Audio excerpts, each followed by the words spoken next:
அஸ்ஸலாமு அலைக்கும் பிள்ளைகள் வணக்கம். ஆஹ் ஐந்தாவது வீடியோவில் சந்திக்கிறோம். நம்ம முந்தின வீடியோக்குள்ள எல்லாமே என்ன பார்த்தோம்? வட்டயகம் பார்த்தோம்.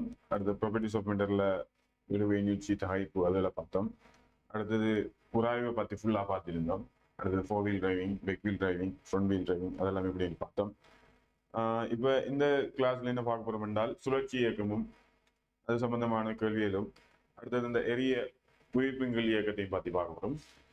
இப்ப பௌதிகவியல்ல பாத்தீங்கன்னா அடிப்படையாக 4 இயக்கங்கள் காணப்படும். 4 வகையான இயக்கத்தை பத்தி பார்ப்போம். முதலாவது ஏக பரிமாண இயக்கத்தை பத்தி பார்ப்போம். இரண்டாவது உங்களுக்கு தெரிஞ்சது இந்த புவிப்பிங்கில் இயக்கம், பெரிய இயக்கம் அல்லது அந்த புவிப்பிங்கில் இயக்கத்தை பத்தி படிச்சிருப்போம். அடுத்தது இது வட்டயக்கம் பத்தி படிப்போம். அது வந்துட்டு படிச்சிருந்தோம் நாங்க போன கிளாஸ்ல. இப்ப இருக்கிறது சுழற்சி இயக்கம். சுழற்சி இயக்கம் என்றா என்ன, அதை பத்தி தான் இப்ப பார்க்க போறோம். சரிதானே? ரைட். சரி, இப்ப இது எத்தனாவது கேள்வி என்றால் 13வது கேள்வி. 13வது கேள்வி சுழற்சி இயக்கம் சம்பந்தமானது. சுழற்சி இயக்கம்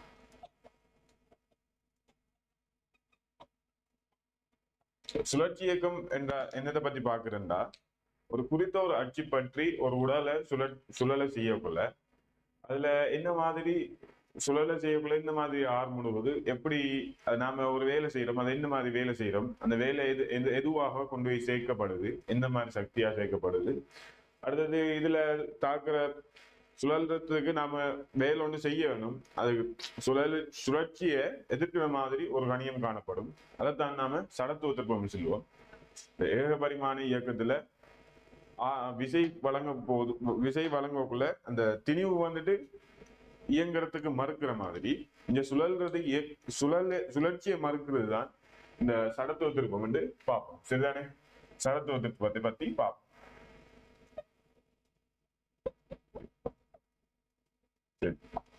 சடத்துவ திருப்பத்தை நாம ஐ என்று சொல்லுவோம். அதாவது என்னென்றால் இதன் அர்த்தம், இந்த குறித்த ஒரு அச்சு பற்றி இந்த அச்சு பற்றி திணிவு பரம்பல்கள்ல தங்கியிருக்கிறதா இந்த ஒரு சடத்துவ திருப்பம் சொல்லுவோம். இப்ப புள்ளி திணிவு ஒன்று இடத்திற்கு M1, இந்த அச்சு பற்றி புள்ளி திணிவு ஒன்று இந்த இடத்துல இருக்கு. இதுக்கான தூரம் R1 என்று எடுக்கன். இதுக்கான செங்குத்து தூரம் R1 என்று பாத்தீங்கன்னா இந்த அச்சு பற்றி அந்த புள்ளி திணிவு சடத்துவ திருப்பம் வந்து நம்ம எப்படி சொல்லுவோம் என்றால் M1 R1². அடுத்தது இது ஒரு புள்ளி திணிவு. இது ஃபுல்லாவே பல புள்ளி திணிவுகளா ஆக்கி பல புள்ளி திணிவுகள் சேர்ந்து ஒரு உடலை ஆக்குது என்றால் அதோட சடத்துவ திருப்பம் என்னன்னு இப்ப பார்க்கணும். இப்ப இவடுத்த ஒரு திணிவு M2 இருக்கு. அது வந்துட்டு இந்த அச்சுக்கு சரியாக இந்த மாதிரி இருக்கு, போர்டுக்கு வெளியில வந்துருக்கு.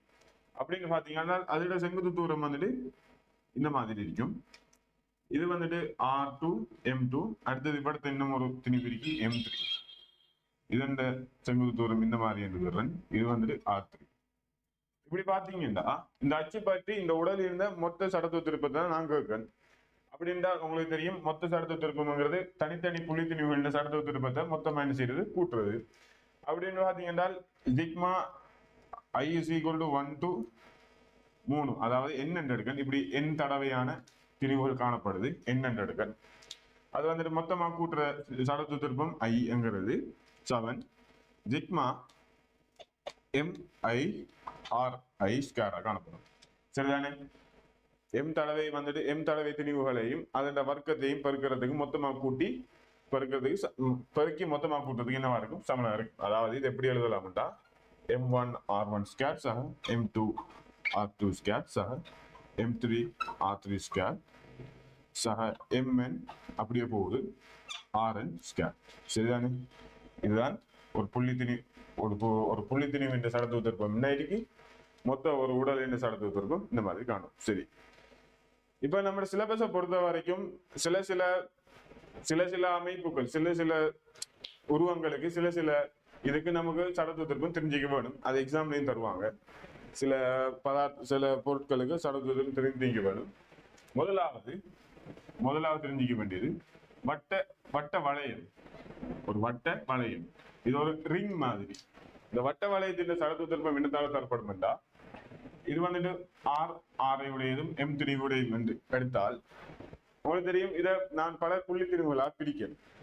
இதுல பல மில்லியன் கணக்கான புள்ளித்திணிவுகள் காணப்படும். அந்த புள்ளித்திணிவா பிரிச்சு ஒவ்வொன்றையும் R1² என்ன செய்யறது பெருக்கிறது. இதுல நான் இப்ப உதாரணத்துக்கு 100 துண்டுகளாக பிரிக்கிறேன் என்றால் இதுல வரப்போறது m/100. m/100 நான் 100 துண்டாக பிரிச்சால் இப்ப நான் ஒவ்வொன்றையும் தனித்தனியே R² பெருக்கி என்ன செய்ய வேண்டும், கூட்ட வேணும். நான் பொதுவாக m100 மொத்தம் என்ன செய்யும், கூட்ட வேணும்.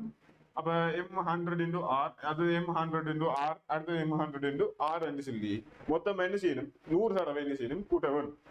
அப்படின்னா R² என்று போட்டு தர 100 நாம் போட இயலும். அப்ப இரண்டும் பட்டினால் இது என்ன சடத்து திருப்பம் வந்துட்டு mr² என்ன செய்யப்படும், தரப்படும்.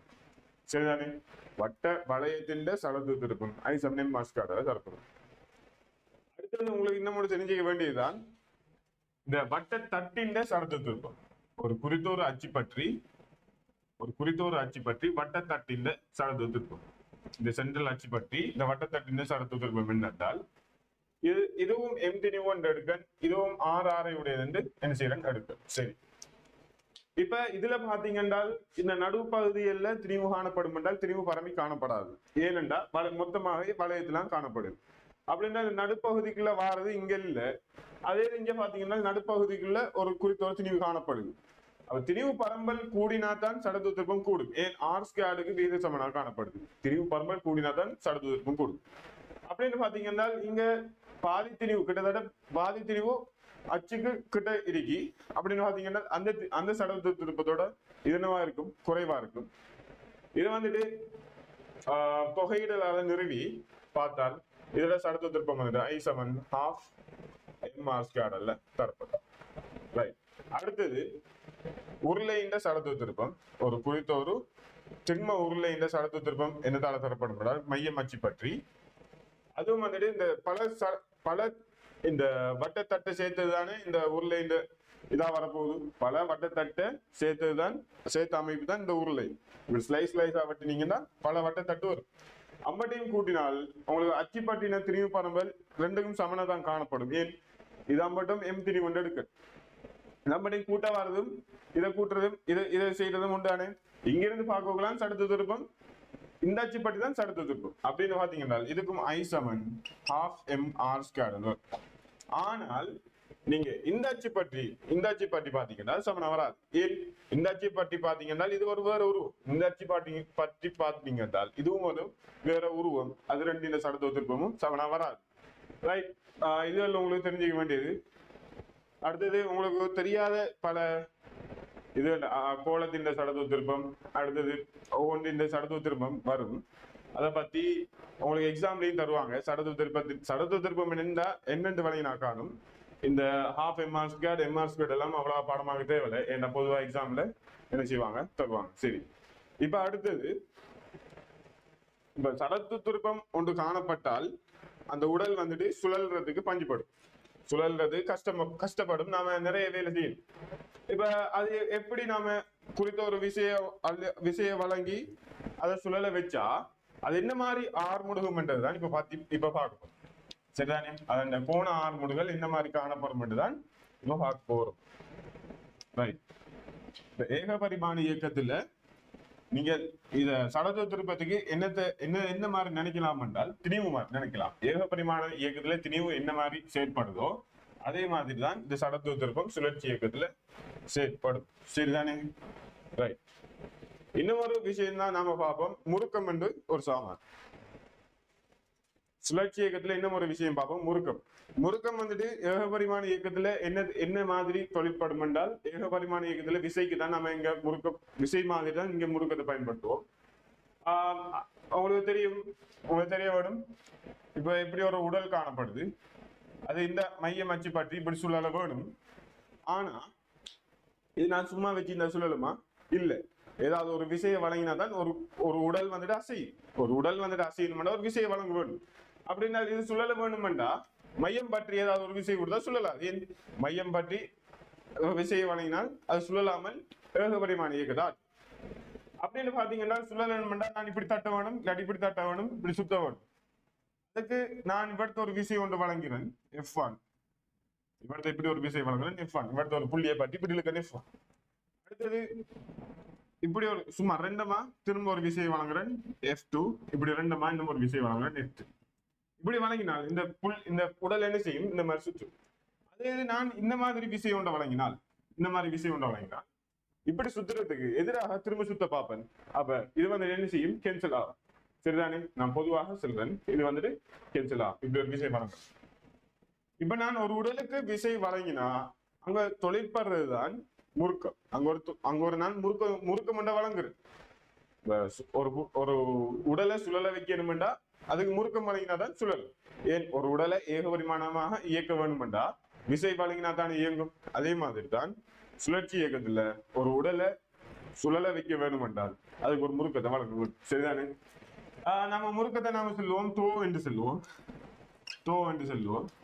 இதை வந்துட்டு முறுக்கம் வந்துட்டு என்னதுக்கு சமனா இருக்குமெண்டா இந்த மையம் பற்றின விசைகளின் திருப்பங்களுக்கு சமனாக காணப்படும்.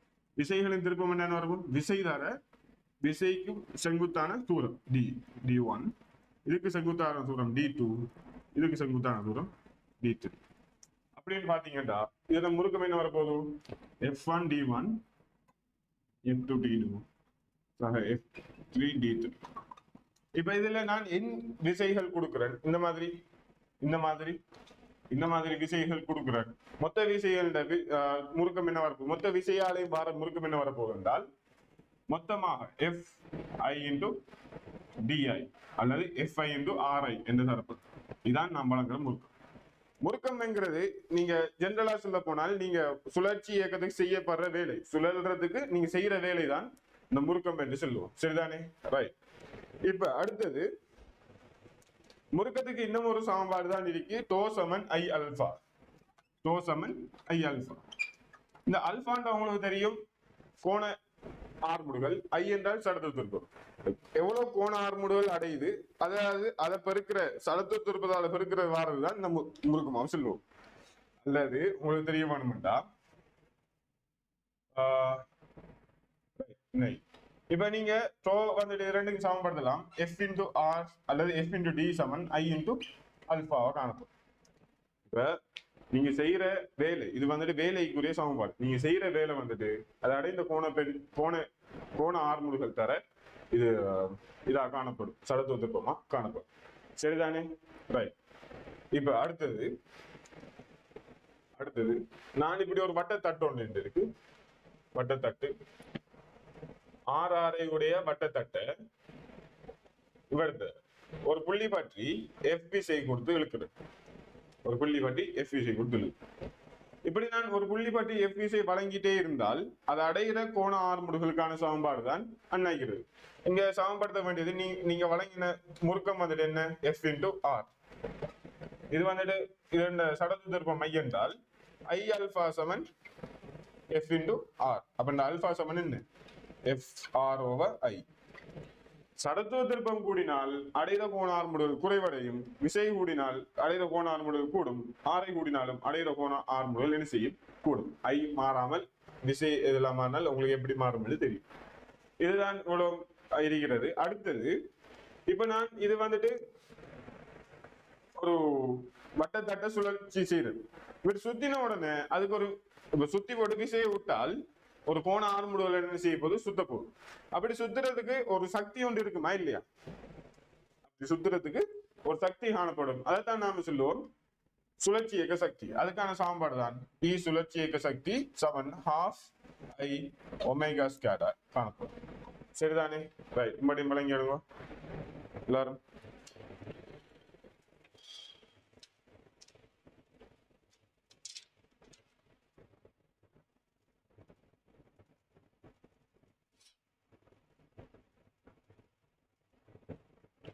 இப்ப இந்த உருள் இது வந்துட்டு இதுல தாக்குற சக்தி தான் நினைக்கிறது. இது வந்துட்டு தனி சுழற்சி இயக்கம் என்றால் மாத்திரம், E சமன் ½ I ஒமேகா ஸ்கொயர். நீங்க ஐக்கு பதிலாக I அல்பாவோ அல்லது அது சம்பந்தமாகவோ எல்லாமே ஐக்கு பதிலாக என்ன போடலாம், MR ஸ்கொயர் போடலாம். சரிதானே? ரைட். அதே இது வந்துட்டு ஒரு சுழன்று கொண்டு ஒரு என்ன செய்யலாம், நேற்று நாம படிச்ச மாதிரி, நேற்று நாம அந்த உராய்வுல படிச்ச மாதிரி இது சறுக்கு, அதாவது வாகனம் வந்துட்டு எக்ஸலரேட் பண்ணக்குள்ள ஒரு வேகத்தோடையும் போகுது, ஒரு சுழற்சி இயக்கம் ஒமேகாவோடையும் போகுது என்றால் இதுக்கான மொத்த சமன்பாடு வந்துட்டு உங்களுக்கு தெரியும், ஹாஃப் mv ஸ்கொயர், அதாவது ஏகபரிமாண இயக்க சக்தி சக ஹாஃப் ஐ ஒமேகா ஸ்கொயர்.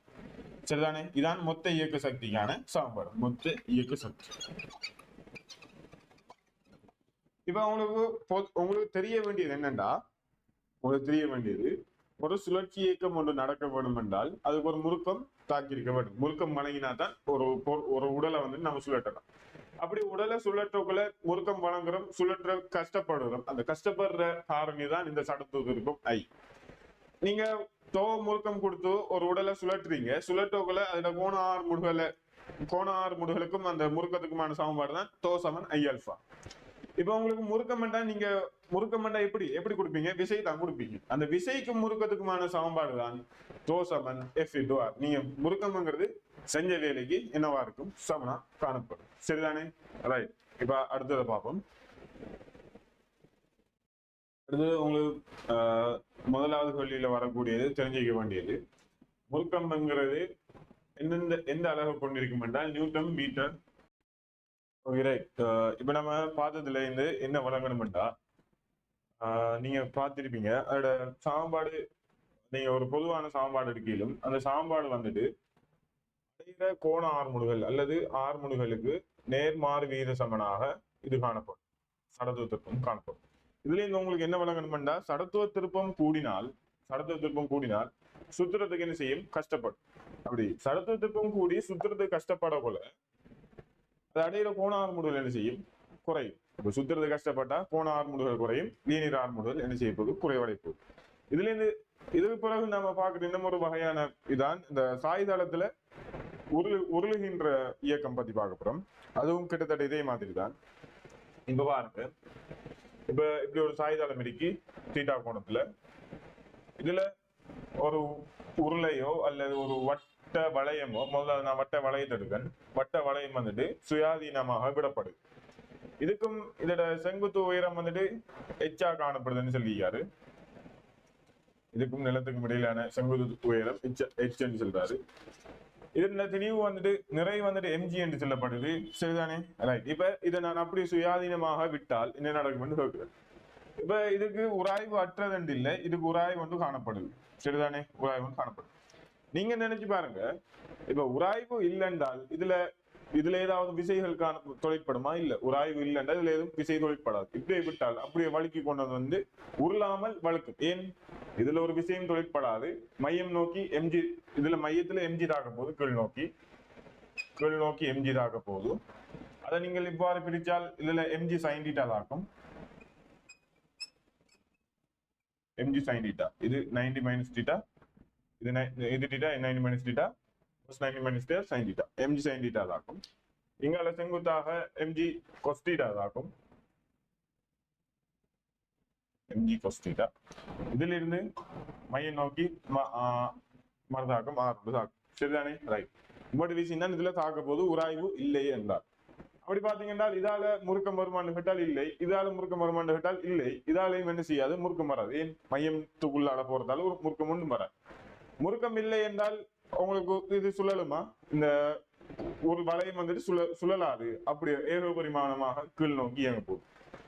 இப்ப நான் இதுல உராய்வு ஒன்று காணப்படுது என்று சொல்றேன். உராய்வு ஒன்று காணப்படுது, நாட் ஈக்குவல் டு 0, ஒன்று காணப்படுதுன்னு சொல்லு.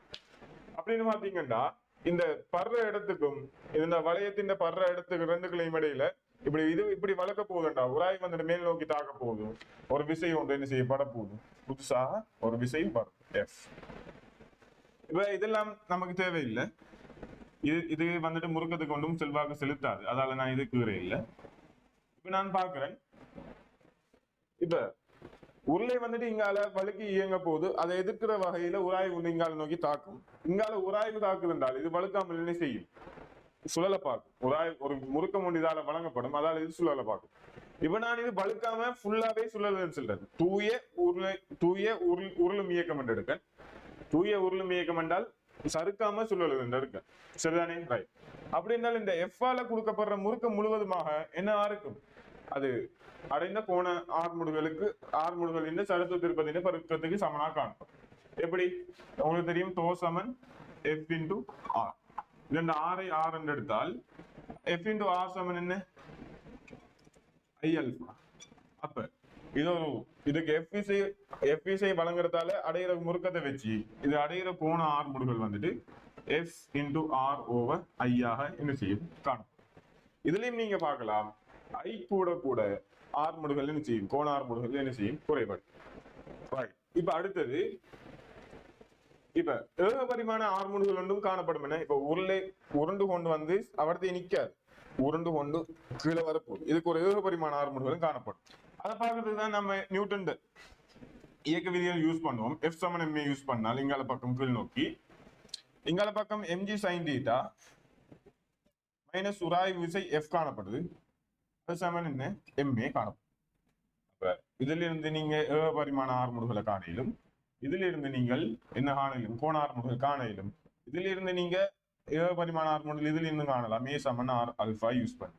சரி, இப்ப நான் கேட்கிறேன், இப்ப இதுக்கு உராய்வு காணப்படுது, ஆனால் நான் எந்தவித புற விசையுமே கொடுக்க இல்லை, உராய்வு மட்டும் காணப்படுது, நான் ஏதாவது புறத்திலிருந்து சக்தி எதுவுமே வழங்க இல்லை அப்படின்னு பாத்தீங்கன்னா இந்த இதுல ஆரம்பத்தில் இருக்கிற அழுத்த சக்தி வந்து இறுதியாக என்ன செய்யணும் மொத்த சக்தி காப்பும்படி ஆரம்பத்தில் இருக்கிற மொத்த சக்தி வந்துட்டு இறுதியாக இருக்கிற மொத்த சக்தி சமனா இருக்க வேணும். இதுல எந்தவித விசையும் எந்தவித சக்தியும் நான் ஆரம்பத்தில் கொடுக்க இல்லை. காணப்படுறது ஒரே ஒரு சக்தி அழுத்த சக்தி எம்ஜிஹெச், காணப்படுற ஒரே ஒரு சக்தி அழுத்த சக்தி எம்ஜிஹெச். இறுதியாக வரக்குள்ள அது ஏக பரிமாணமாகவும் இயங்கும், சுழன்று கொண்டும் காணப்படும். அப்ப இறுதியாக காணப்படுறது இது ஆரம்ப சக்தி. இறுதியாக காணப்படுற சக்திகள் என்னண்டா இது சுழன்று கொண்டு வார்த்தால சுழற்சி இயக்க சக்தியும் காணப்படும். அடுத்தது ஏக பரிமாண இயக்க சக்தி. ரைட். இப்ப ஆரம்பத்தில் இருக்கிற சக்தி எம்ஜிஹெச், அதுல எந்த குழப்பமும் இல்லை. சுழற்சி இயக்க சக்தி உங்களுக்கு தெரியும் half I omega square. அடுத்தது ஏக பரிமாண இயக்க சக்தி உங்களுக்கு தெரியும் half mv square. இது ரெண்டு தான் என்ன இறுதியாக காணப்படுற சக்தி. அப்ப மொத்த சக்தி காக்கப்படுது என்றால் mgh Saman half I omega square சக half mv square காணப்படும். சரிதானே? ரைட், எல்லாரும் விளங்க நினைக்கிறேன். இப்ப அடுத்தது நாம ஏற்கனவே பார்த்த அந்த இலை கேள்வியிலையும் என்ன செய்யும், ஆரம்பத்தில் இருக்கிற ஒரு அழுத்த சக்தி இறுதியாக என்ன செய்து கோண இயக்க சக்தியாகவும் ஏக பரிமாண இயக்க சக்தியாகவும் காணப்படும். அதுவும் இதுல ஒரு வகையான ஸ்பெஷல் கேஸ் தான். இந்த தீட்டா வந்துட்டு 90 பாகைக்கு சமன் என்றால் அது மாதிரி ஒரு இயக்கத்தை தான் என்ன செய்ய போதும் நடத்த போகுது. சரிதானே? ரைட். இப்ப கேள்வியை பாருங்க. ஒரு சீரான திண்ம உருளை ஓய்வில் இருந்து தொடங்கி ஒரு சாய்தளத்தின் வழியே நழுவாமல் உருள்கின்றது. திணிவு எம்மையும் ஆரையும் உடைய ஒரு திண்ம உருளையின் அச்சு பற்றி சுழலும் அவ்வுருளையின் சடத்துவ திருப்பம் I Saman half mr square. இதை நான் சொன்னேன், சடத்துவ திருப்பம் வந்துட்டு அதுல சமன்பாடு எல்லாம் என்ன செய்வாங்க தருவாங்க. விகிதம் உருளையின் மொத்த இயக்கப்பாட்டு சக்திகள் உருளையின் சுழற்சி இயக்கப்பாட்டு சக்தி யாது. இதுல உங்களுக்கு தெரிய வேணும், உருளையின் மொத்த இயக்க சக்தி என்றால் அவன் கேட்டிக்கிறது இந்த இது ரெண்டு கூட்டுத்தொகை. அவன் கருதியா கீழே கேட்டிக்கிறது இயக்கப்பாட்டு சக்தி. அதென்றால் half I omega square சக half mv square over half mv square தான் என்ன செஞ்சிருக்கான் கேட்டிருக்கான்.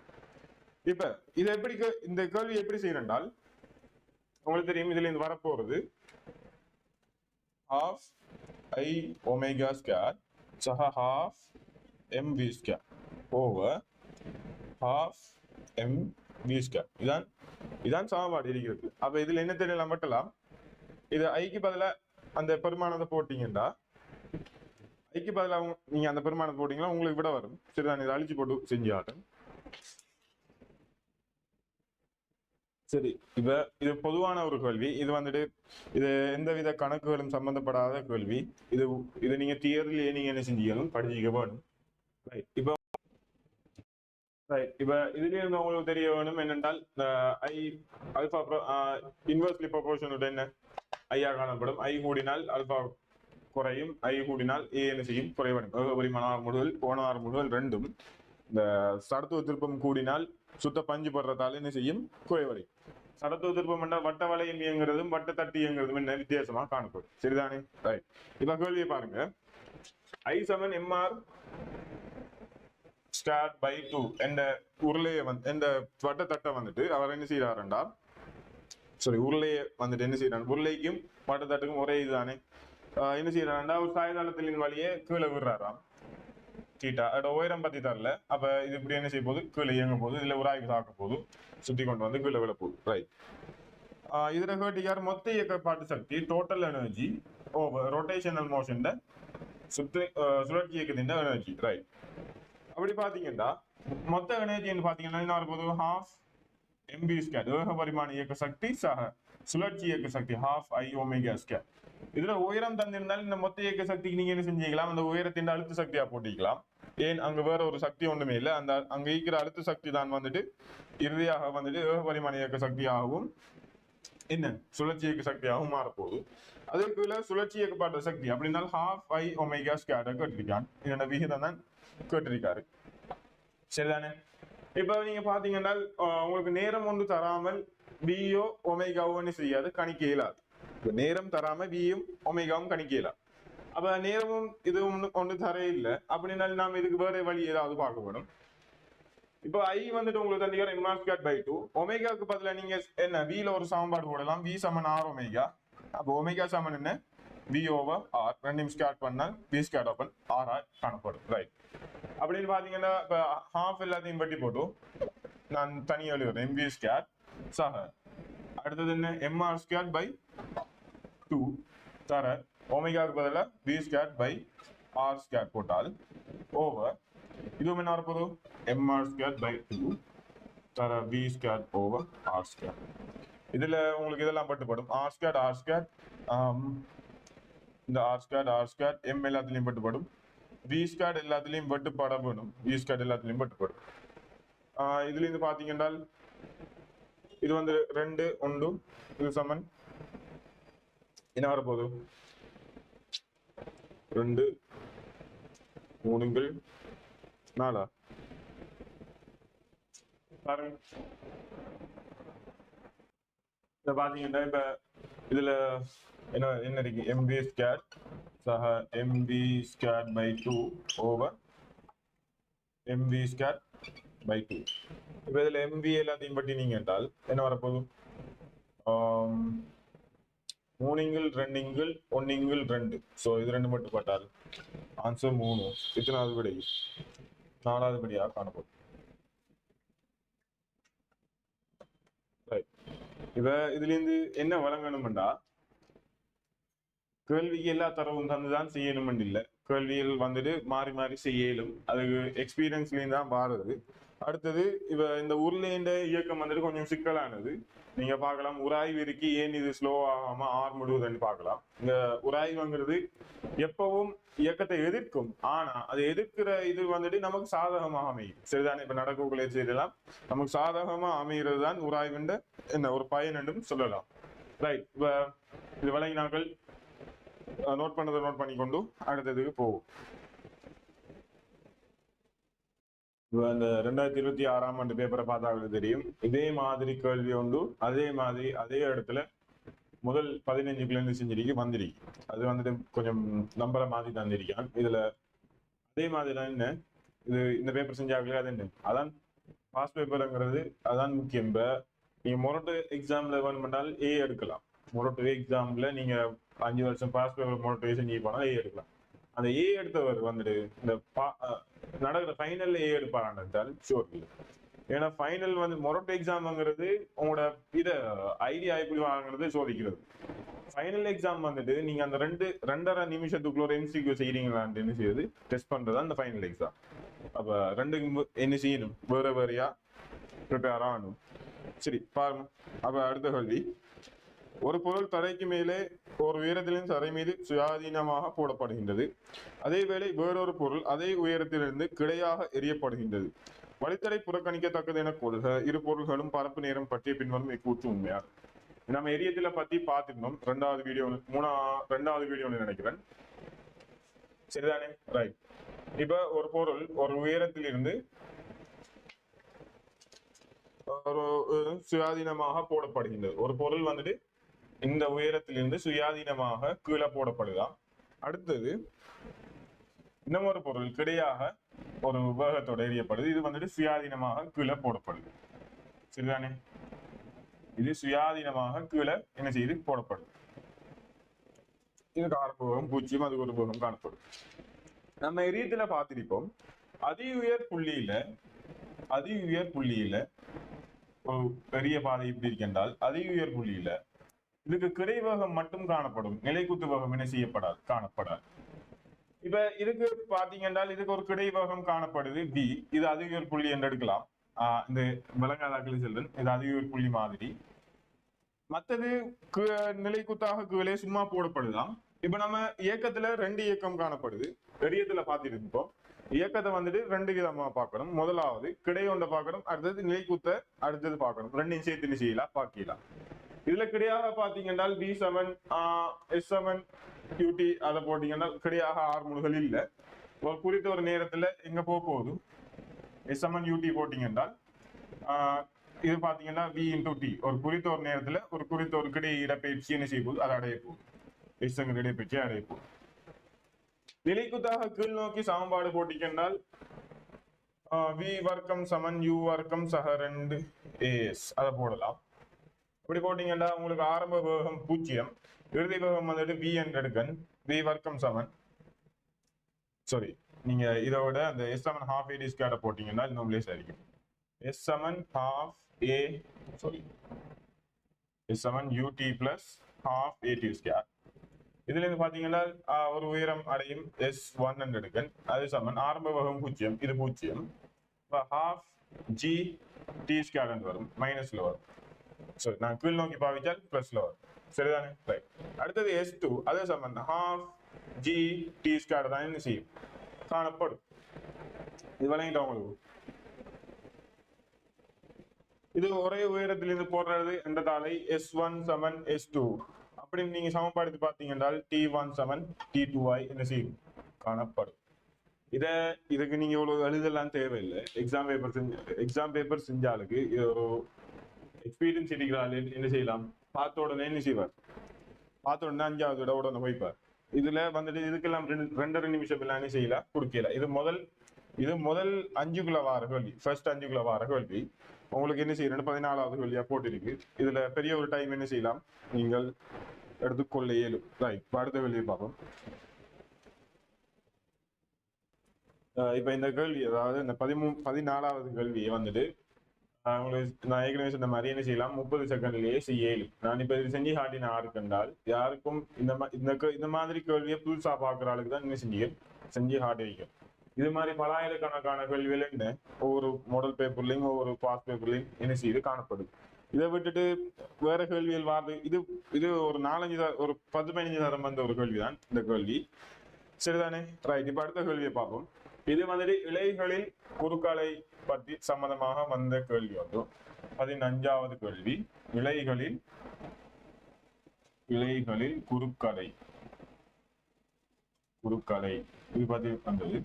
இப்ப நீங்க ஒரு இலை ஒன்று எடுத்தீங்க என்றால், ஒரு இலை, ஒரு கம்பியோ அல்லது ஒரு கயிறோ எடுத்தீங்கன்னா இத வந்துட்டு நான் நீட்டி பிடிக்கிறதுக்காக ஒரு விசையை ஒன்று கொடுத்திருப்பேன். அதாவது பொதுவாக என்ன செய்வாங்கன்னா இதை இப்படி விட்டுட்டு இவடுத்த ஒரு முற்றி ஒன்றை கொடுத்துட்டு இவடுத்த ஒரு திணிவு கொடுப்பாங்க. இது வந்து நீட்சியா பிடிக்கிறதுக்கு இவடுத்த ஒரு அதிரி, அதாவது ஒரு மோட்டர், அதாவது ஒரு வைப்ரேட்டர் வச்சுக்கேன். இப்ப நான் இதை வைப்ரேட் பண்ண உடனே இதுல குறுக்காலை உருவாகும். இதுல இழுவை ஒன்று காணப்படும். இழுவை காணப்பட அந்த குறுக்காலை என்ன செய்யாது, வராது. குறுக்காலை வந்துட்டு வராது. இப்ப இந்த இலைக்கு எப்பவும் திணிவு காணப்படும். இலேசான இலைகளை பத்தி நாம படிக்கிறதுல எப்பவும் என்ன செய்யப்படும், திணிவு காணப்படும். அதை நம்ம அலகு நீள திணிவு வந்து இதுல ஒன்று செல்வோம். அலகு நீள திணிவு என்றால் குறித்த ஒரு நீளத்துல அலகு நீளத்துல காணப்படுற திணிவு.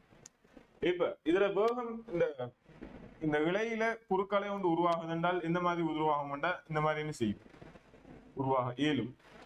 இப்ப இது என்ன செய்யுது என்றால், என்ன நடக்குது என்றால், இப்ப நான் இந்த நுனியை பிடிச்சி இப்படி ஆட்டுறேன். இப்படி ஆட்டினால் என்ன செய்யும், இந்த ஒரு குறுக்காலை ஒன்று உருவாகும். நீங்க சின்ன பிள்ளையில கவுத வச்சு இப்படி ஆட்டி பார்த்துவீங்க. அதே மாதிரி தான் இது. சரிதானே? இத இப்படி ஆட்டுறேன், அதனால இந்த குறுக்காலை என்ன செய்யும், குறுக்காலை வந்து உருவாக இயலும்.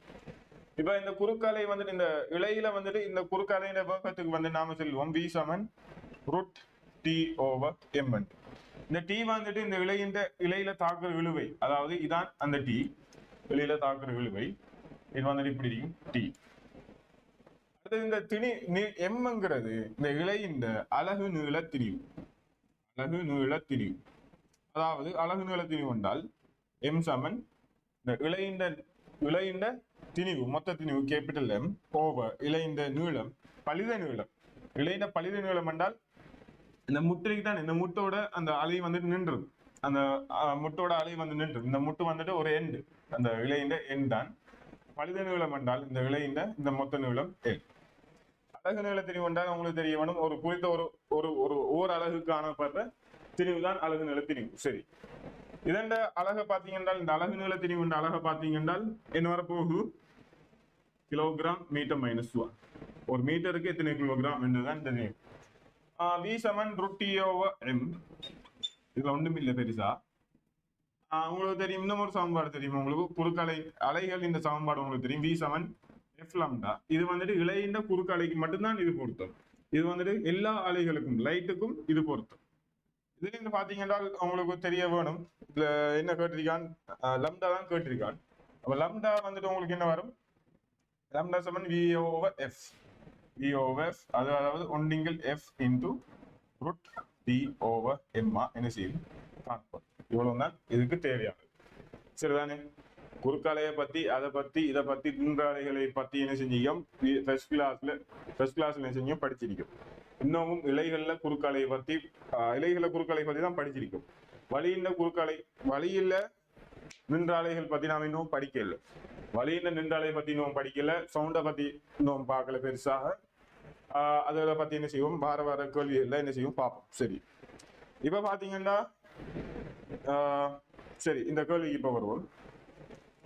ஒரு சீலிங்ல இருந்து பாரமான இலை ஒன்றுல ஒரு திணிவு ஒன்றை கட்டிருக்காராம்.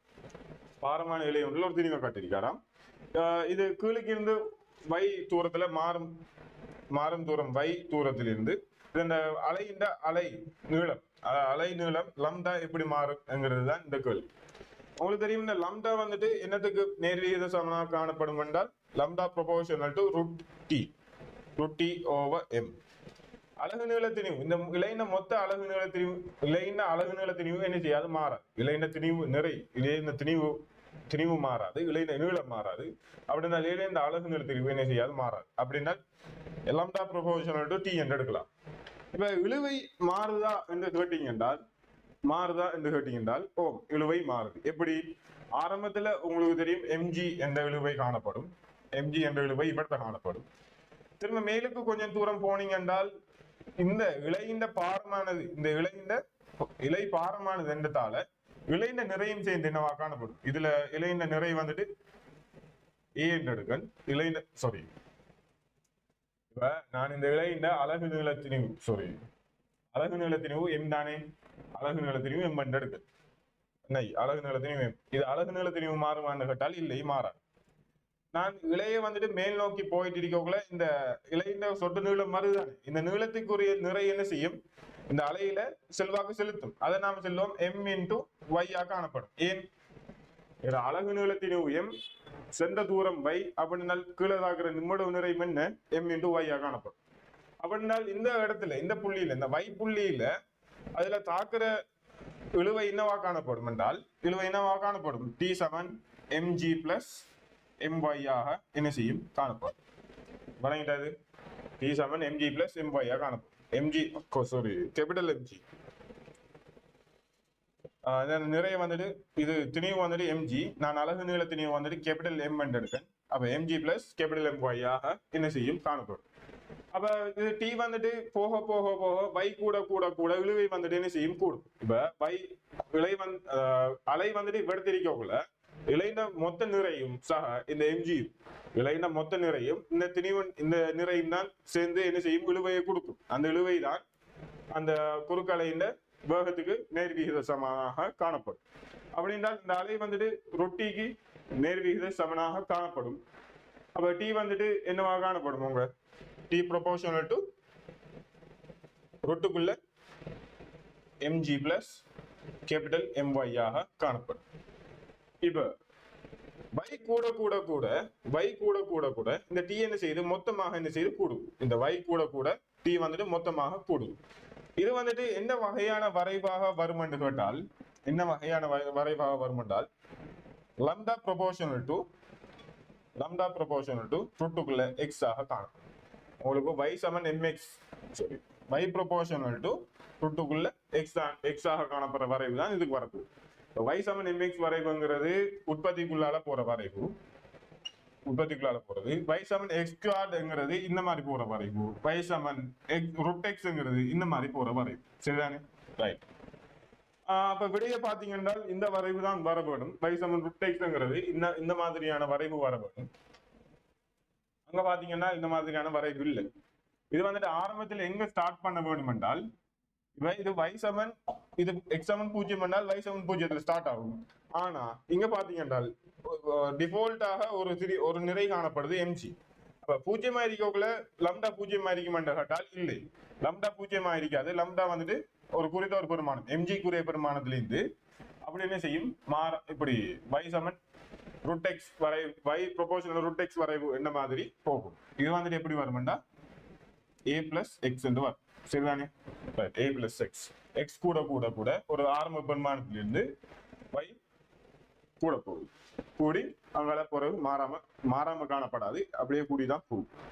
கொஞ்சம் பாத்தீங்கன்னா அந்த மாதிரி வரைவு ஒன்றுமே இல்லை. அப்ப நீங்க மிகவும் பொருத்தமான விடையை தெரிவு செய்யணும் என்றதுக்காக என்ன விடையை தெரிவு செய்யலாம் என்றா முதலாவது விடையை பாருங்க. இப்ப நீங்க இதெல்லாம் எழுதிலாம் பார்க்கப்படாது. முதலாவது பேப்பரை பார்க்கணும், முதலாவது பார்க்கணும், எதை தட்டுன்னு பார்க்கணும். முதலாவது பாத்தீங்கன்னா மாறாம போகுது. இப்ப இழுவை கூட கூட கூட அலைநீளம் மாறுமான்னு கேட்டால் மாறும் அப்படின்னு பார்த்தால் முதலாவது விடை வராது. ரெண்டாவது பாத்தீங்கன்னா சீராக கூடுது, அது இருக்கணும் பார்ப்போம். மூணாவது பாத்தீங்கன்னா அலைநீளம் வந்துட்டு குறைஞ்சு கொண்டு வருது. உங்களுக்கு தெரியும் v கூடினால் மேல போக போக போக நிறை கூடும், நிறை கூடினால் v கூடும், v கூடினால் லம்டா எப்படியும் கூட வேணும். அப்படி என்றால் குறைஞ்சு கொண்டு வர மாதிரி விட வராது, மூணாவது விட வராது. அஞ்சாவது பாத்தீங்கன்னா நாலாவது இருக்கட்டும். அஞ்சாவது பாத்தீங்கன்னா ஆரம்பத்துல 0 ஸ்டார்ட் ஆகுது. நீங்க ஜென்ரலாவே பாத்தீங்கன்னா y சமன் 0 என்றா அங்க இழுவை காணப்படாது என்ற மாதிரி சொல்லியிருக்காரு. அப்படி என்று இல்லையே, y சமன் 0 என்றால் mg என்கிற நிறை வந்துட்டு ஏற்கனவே காணப்படுது. அப்படி என்றால் அலைநீளம் ஒன்று காணப்பட வேணும். அப்படி என்றால் அஞ்சாவது விடையும் என்ன செய்யாது, வராது. இப்ப இருக்கிறது ரெண்டாவதும் நாலாவதும். இதுக்குள்ள எதுக்கு போகலாம் என்று கேட்டீங்கன்னா இப்ப நீங்க y ப்ரொபோர்ஷனல் டு ரூட்டுக்குள்ள a பிளஸ் எக்ஸ் என்ன மாதிரி உங்களுக்கு தெரிஞ்சால் இந்த மாதிரி வரைவு வர வேணும். ஆனா இந்த மாதிரி வரைவே இல்லை. ரெண்டாவது விடையும் நாலாவது விடையும் இருக்கு. அப்படி பாத்தீங்கன்னா ரெண்டாவது விடை வந்துட்டு மாறாம கூடுது, நாலாவது விடை வந்துட்டு சீராக அதிகரிக்கிற மாதிரி கூடுது. உங்களுக்கு தெரியும் இது வந்துட்டு எப்படியும் மாறாம கூடாது. y ப்ரொபோர்ஷனல் ரூட் எக்ஸ் எப்படியும் மாறாம கூடாது. அப்படின்னு பாத்தீங்கன்னா நீங்க மிக பொருத்தமான விடயங்களை நாலாவது விடைக்கு போகலாம். இதுக்கு ஓல் ஆன்சர் கொடுத்திக்க வேணும். ஆனால் அவ கொடுத்தது ரெண்டாவதும் நாலாவதும். அதுலேயும் மிக பொருத்தமானது நாலாவது விடையாக செய்யும் காணப்பட வேணும். சரிதானே? ரைட். வழங்கினார்கள் எல்லாரும் நோட் பண்றதை நோட் பண்ணிக்கொள்ளுங்க, இதுல ஒண்ணுமே இல்லை. அடுத்தது இது விடை இல்லைன்னு பதட்டப்படக்கூடாது. எக்ஸாம்ல விடை இல்லைன்னு பதட்டப்படக்கூடாது. என்ன செஞ்சிருக்காங்க, மிகவும் பொருத்தமான விடைக்கு போகணும். அதுதான் நீங்க முன்னுக்கு என்ன செய்யலாம், வாசிக்கலாம். எல்லா வினாக்களும் விடை எழுதுக, மிக பொருத்தமான விடை கோடிடுக. சரிதானே? ரெண்டாவது விடையும் நாலாவது விடையும் அவன் என்ன ஒரு ஸ்டெப் இஞ்சால போகாம ஒரு ஸ்டெப் முன்னுக்காகி கூடுதல் தெரிஞ்சாலே உங்களுக்கு என்னவா தந்திருக்கான், மார்க்ஸை தந்திருக்கான். ஒரு நிலையான இடத்துல இருந்து கூடுது என்ன மாதிரி போட்டாலே உங்களுக்கு மார்க்ஸ். முதலாவது விட மூணாவது விட அஞ்சாவது விட போட்டாக்களுக்கு மார்க்ஸ் இல்லை. இப்போ ஒரு கேள்விக்கு விடை இல்லைண்டா நீங்க அத என்ன விடை போடலாம், என்ன விடையும் போடலாம் என்ற மாதிரி இருக்கக்கூடாது. என்ன விடை கிட்டத்தட்ட வண்ணளவாக கிட்டத்தட்ட வரலாமோ அதை தான் என்ன செய்யப்படும், போட வேணும். ரைட். இப்ப நோட் பண்ணி கொண்டு அடுத்த கேள்வியை பார்ப்போம்.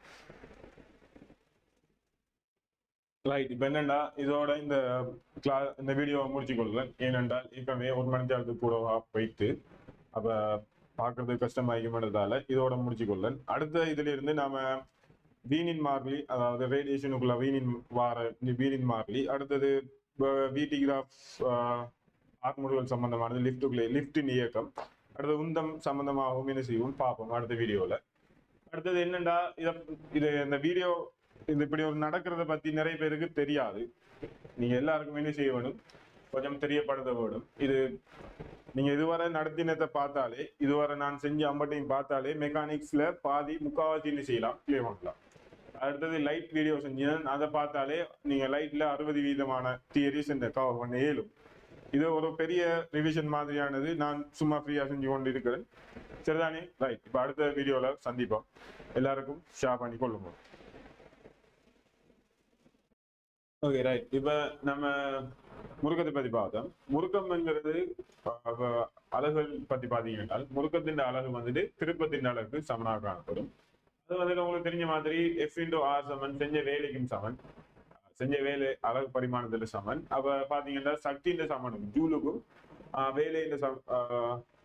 வேலையின் அலகுக்கும் அடுத்தது வலுவ செகண்டால பெருக்கிறதுக்கும் இந்த முருக்கம் அல்லது அந்த திருப்பத்தின் அலகுகள் பரிமாணங்கள் என்னவா இருக்கும் சமனாக காணப்படும். ரைட். இப்ப இன்னும் ஒரு கேள்வி ஒன்று செய்கிறேன். இப்ப ஒரு சீலிங் இது, அதுல ஒரு இலையில ஒரு வளையம் ஒன்றை கட்டி சுத்தி வச்சிருக்கேன். இப்படி சுத்தி வச்சிருக்கேன். ரைட். இந்த திணிவு வந்துட்டு mg, நிறை வந்துட்டு mg. இவ பாத்தீங்கன்னா நான் என்ன கேட்கிறேன்டா, இது வந்துட்டு இதோட நிலைக்குத்து 6 முடுகள். இப்ப இதை விட்டீங்க என்ன நடக்கும்? எப்படி சுத்தி சுத்தி சுத்தி வந்து இவடத்தை வச்சிருக்கேன். இதை விட்டீங்க என்ன நடக்கும்? இப்படி கீழே விரிஞ்சு கொண்டு கீழே சுழன்று கொண்டு கீழே விழப்போம். இப்படி கீழே விழப்புல கீழே விழுறதுக்கு முதல் இந்த சுழன்று வரக்குள்ள இந்த ஏக பரிமாண 6 முடுகள் அதை பத்தின இதான் நான் இப்ப கேட்கிறேன். ஏக பரிமாண 6 முடுகள். அடுத்தது இந்த இலையில தாக்குற விழுவை விசை. இது ரெண்டையும் தான் நான் கேட்கிறேன். சரி. இப்ப முதலாவது விசைகளை சமப்படுத்தினீங்கண்டா இது இயங்குது. திசைகளை குறிச்சிங்க என்றால் இதுல எம்ஜி தாக்கும். சரி. அப்ப நீங்க பாத்தீங்கன்னா இது ஏக பரிமாண இயக்கத்தை கீழே இது வந்துட்டு இப்படி ஒரு சுழற்சி இயக்கத்தை மாற்ற போது ஏக பரிமாண இயக்கத்தையும் மாற்ற போது ஏக பரிமாண இயக்கத்தை ஆற்றத்தை பத்தி கணக்கில் எடுத்து நான் அதை செய்யறேன். எஃப் சமனமே யூஸ் பண்ணால் கீழ் நோக்கி தாக்குற விசை எம்ஜி மைனஸ் மேல் நோக்கி தாக்குறது டி, அது சமன் m×a காணும். சரி, இது முதலாவது சமன்பாடு. அடுத்தது உங்களுக்கு தெரியும் டோக் சமன் F×R. இங்க தாக்குற விசை வந்துட்டு முறுக்கத்துக்கு வழங்கப்படுற விசை வந்துட்டு ஒரே ஒரு விசை தான் இந்த விசை. இந்த விசையால முறுக்கம் வரும் என்று கேட்டால் இல்லை. ஏன்? R சமன் 0, மையத்துல தாக்குறதால முறுக்கம் வராது. இதுல வந்துட்டு முறுக்கம் வரும். அது வந்துட்டு R தூரத்தில் இருக்கிறதால T×R ஆல தரப்படுறதான் இது நம்ம முறுக்கம். T×R இதான் இது. அது சமன் உங்களுக்கு தெரியும் I×α. இப்ப நீங்க பாத்தீங்கன்னா இது வந்துட்டு டி இதோட போது இது வந்துட்டு அல்பா கோண 6 முடுகளோட 6 முடுகள் என்று எடுக்க. அப்படி அல்பா 6 முடுகளோட கோண 6 முடுகள் 6 முடுகினால் இது வழுக்காமல் சுத்துதென்றால் வழுக்காம மட்டும் சுத்துது. இந்த இலையின் இந்த புள்ளிக்கும் அதன் மேற்பரப்புக்கும் இடையில சார்பு இயக்கம் இல்லை. வழுக்காம சுத்தினால் நமக்கு தெரியும் தொடலி 6 முடுகளுக்கும் கோண 6 முடுகளுக்குமான சமன்பாடு இதான். A சமன் R அல்பா. அதுல இருந்து அல்பா வலுவாய் மாற்றமாக்கி போட்டீங்கன்னா I×A/R காணும். A/R. அப்ப அதுல இருந்து பாத்தீங்கன்னா T சமன் I/A/R² காணப்படும். சரிதானே? ரைட். இது ஒரு சமன்பாடு. T சமன் I/A/R². இப்ப இந்த டீயை கொண்டு போய் இங்க போட்டீங்கன்னா உங்களுக்கு A வரும். டீயை கொண்டு போய் இங்க போட்டீங்கன்னா A வரும். எல்லாத்தையும் சால்வ் பண்ணால் விட கடைசியா வரும். நான் எப்படி எடுக்கிறதுனா சொல்றேன். சரிதானே? mg மைனஸ் I/A/R² சமன் me. இப்ப ஐக்கு பதிலா mr² போடலாம். ஐக்கு பதிலா இதுல வளையம் தானே, வட்ட வளையம் என்றதால mr² போடலாம். எல்லாத்துலயும் m வெட்டினீங்க என்றால் m வெட்டி r வெட்டினீங்க என்றால் உங்களுக்கு A என்ன வரப்போகுது? mr² r g minus A சமன் A என்று வருது. A சமன் g/2. சரிதானே? ஏக பரிமாண 6 முடுகள் வந்துட்டு g/2 ஆக காணப்படும். சரிதானே? ரைட். இப்ப அடுத்தது கோண 6 முடுகள் பார்க்கணும். கோண 6 முடுகளுக்கு உங்களுக்கு தெரியும் A சமன் R அல்பா. A சமன் g/2 தெரியும். g/2 R தான் என்ன அல்பாவா காணப்படும். இதை கொண்டு போய் நீங்க இங்க பிரதியிட்டால் அல்லது இங்க பிரதியிட்டால் என்ன வரப்போகுது? விழுவை வரப்போகுது. சரிதானே? இது ஒரு எக்ஸாம்பிளுக்கான ஒரு கேள்வி. ரைட்.